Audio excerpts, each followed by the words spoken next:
ఇది విన్నారా?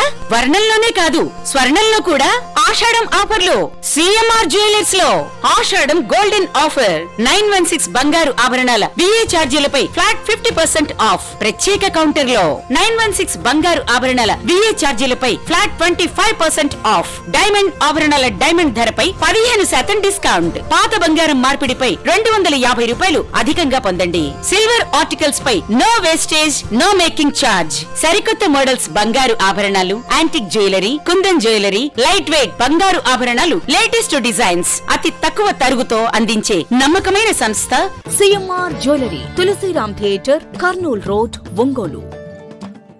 మందుబాబులకు చీలాల కోర్టు షాక్ ఇచ్చింది. మద్యం మత్తులో డ్రైవింగ్ జోలికి పోకుండా న్యాయమూర్తి శిక్షను విధించారు. మందు దాగి వాహనాలు నడుపుతున్న 10 మందిని చీరాల 1 టౌన్ సీఐ సుబ్బారావు కోర్టులో హాజరుపరిచారు. అదనపు జూనియర్ సివిల్ జడ్జి జె కాచాయిని కోర్టు పరిసర ప్రాంతాలను 3 రోజుల పాటు శుభ్రం చేయాలని మందుబాబులకు ఆదేశాలు జారీ చేశారు. కోర్టు తీర్పును ధిక్కరిస్తే జైలుకు పంపాలని పోలీసులకు ఉత్తర్వులు ఇచ్చారు. దీంతో మందుబాబులు చేతిలో చీపుర్లు బట్టి కోర్టు పరిసర ప్రాంతాలను శుభ్రం చేస్తున్నారు. మందు మానిపించేందుకు కమ్యూనిటీ సర్వీసులో భాగంగా పరిసరాలను పరిశుభ్రంగా ఉంచేలా న్యాయమూర్తి ఇచ్చిన తీర్పుకు న్యాయవాదులు, ప్రజలు హర్షం వ్యక్తం చేస్తున్నారు.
నిన్న 37/2025 1 టౌన్ పోలీసు వారు డ్రంక్ అండ్ డ్రైవ్ కేసులో ముద్దాయిల్ని కోర్టులో హాజరుపరచగా మా అదనపు జూనియర్ సివిల్ జడ్జి అయినటువంటి జె కాచాయిని గారు వారికి శిక్ష బదులుగా కమ్యూనిటీ సర్వీస్ కింద 3 రోజులు, రోజు ఉదయం 10 గంటల నుంచి సాయంత్రం 5 గంటల వరకు 3 రోజులు వాళ్ళు ఖచ్చితంగా కోర్టు ప్రాంగణం మొత్తాన్ని నీట్గా శుభ్రపరచాలని చెప్పేసి ఆర్డర్ ఇవ్వడం జరిగింది. ఇలా చేయని వారికి 15 రోజులు జైలు శిక్ష, లేదు వీళ్ళే మరలా తిరిగి డ్రంక్ అండ్ డ్రైవ్లో పట్టుబడితే వీళ్ళకి ఖచ్చితంగా వీళ్ళకి శిక్ష పడుతుందని చెప్పేసి ఆర్డర్ ఇవ్వడం జరిగింది. అందులో భాగంగా ఈరోజు వచ్చి ఈ ఎవరైతే వాళ్ళు సర్వీస్ కింద వాళ్ళని చేయమన్నారో వాళ్ళు వచ్చి కోర్టు మొత్తాన్ని శుభ్రం చేస్తూ ఉన్నారు. ఇది మంచి పరిణామం. అట్లాగే మద్యం తాగే వాళ్ళకి, తాగి నడిపే వాళ్ళకి ఇది ఒక గుణపాఠం కావాలని వాళ్ళ పరివర్తన కోసమే ఇటువంటి ప్రోగ్రాం చేసినటువంటి అదనపు జూనియర్ సివిల్ జడ్జి కాచాయిని మేడం గారికి మా భారత తరఫున ధన్యవాదాలు తెలుపుకుంటూ సెలవు.